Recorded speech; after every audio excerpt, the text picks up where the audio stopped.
Itu expected untuk saya. Ini nggak ada wartawan kan ya? Bebas ngomong nih.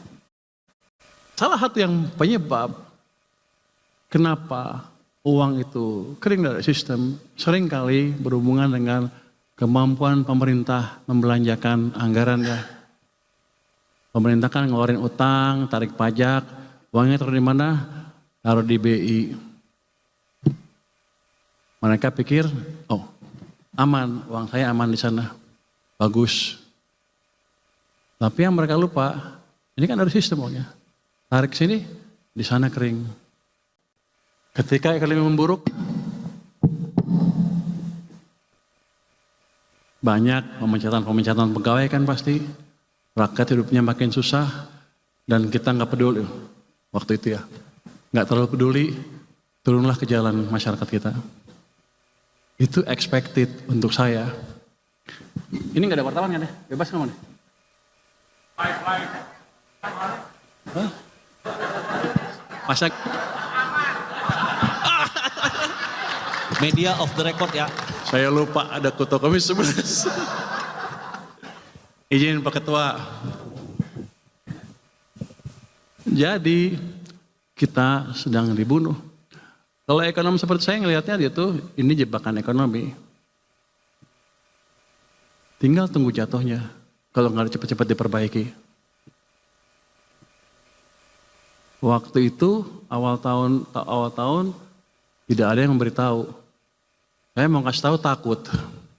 Saya di LPS nggak boleh ngomong begini-begini. Kalau saya sekarang di keuangan boleh lah. Karena kalau LPS tunggu di belakang nggak bisa masuk ke depan. Bulan Februari tahun ini, waktu itu Pak Jokowi masih sehat. Saya ke tempatnya Pak Jokowi. Pak Jokowi, ini ekonomi mau hancur bentar lagi. Itu posisinya di... Hah? Bantu nggak Pak? Dan saya juga takut, saya nggak punya teman. Pak Jokowi udah pensiun kan. Pak Prabowo saya belum kenal waktu itu. Pak Jokowi bantu nggak? Dia bilang bantu. Baru saya berani kasar ke sana sini mencoba memberikan informasi bahwa ada masalah di perekonomian. Tapi ini jatuhnya begini, kita nggak usah takut. Ini di bawah kendali kita 100%. Jadi selalu saya bilang, kita nggak usah takut global dan lain-lain. Kita punya policy dalam negeri yang cukup kuat, domestiknya gede, tergantung kebijakan kita sendiri. Jadi saya selalu bilang, nasib kita di tangan kita sendiri.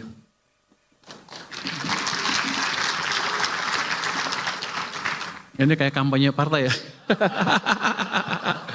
Enggak, kira-kira begitu. Next. Nah, sekarang kita lihat nih. Kalau menuju 8, gimana sih caranya? Menuju 7 lah. Kita pelajari nih.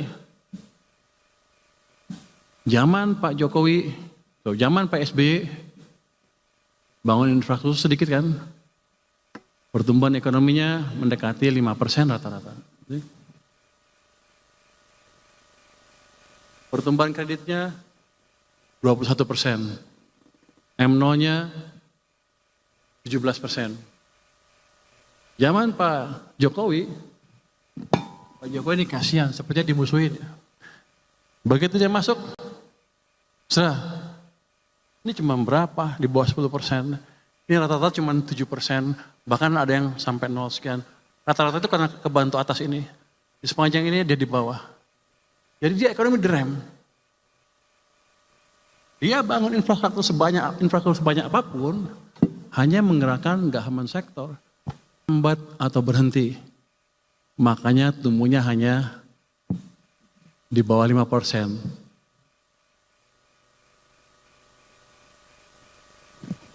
Zaman sekarang, ini dibunuh. Private sector pasti nggak jalan kalau nggak kita balikin. Terus government-nya juga masih baru, belum berjalan dengan cepat. Jadi kalau kita lihat apa? Sebelah sana mesinnya mesin swasta, 90% dari ekonomi. Sebelah sana mesinnya mesin pemerintah yang 10% dari ekonomi. Dalam 20 tahun terakhir ini, Mesin ekonomi kita pincang. Satu jalan sana swasta, di sini satu jalan hanya pemerintah. Swasta 6, pemerintah 5. Gimana kalau dua-duanya dijalankan? Base-nya kan 6 kalau swasta. 6 tambah sekian. Jadi 6,5%, 6 sampai 6,5%. Enggak susah-susah amat dalam waktu setahun 2 tahun.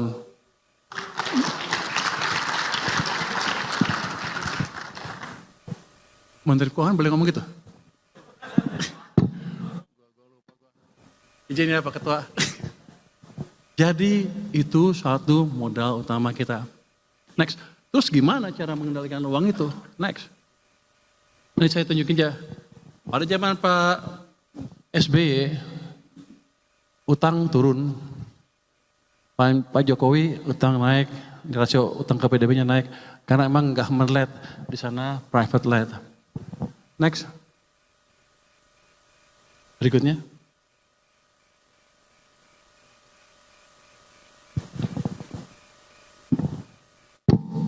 Ini nggak ada wartawan kan ya? Hah? Aman? Hah? Live? Waduh. Next. Oh, udah nggak apa-apa. Next. Ya Pak Fahri ya? Next. Saya nggak tahu saya nyinggung Pak Fahri nggak? Pak Fahri dari UI soalnya.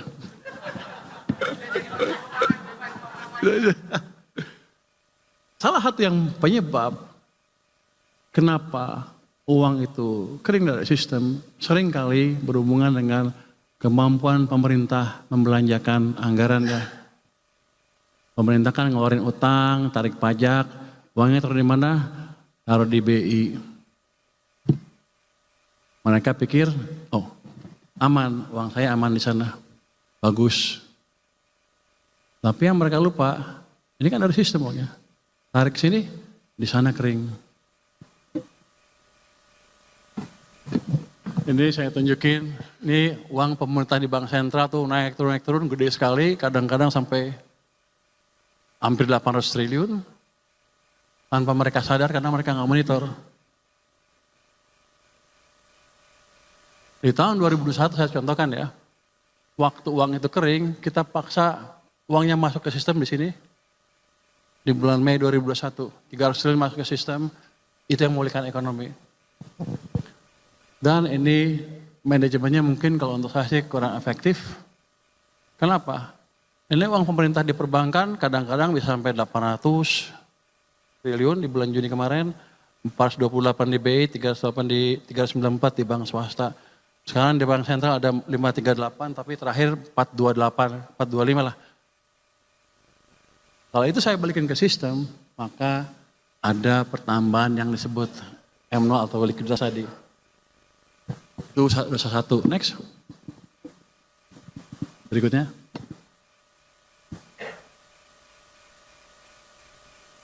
Oh balik sebentar.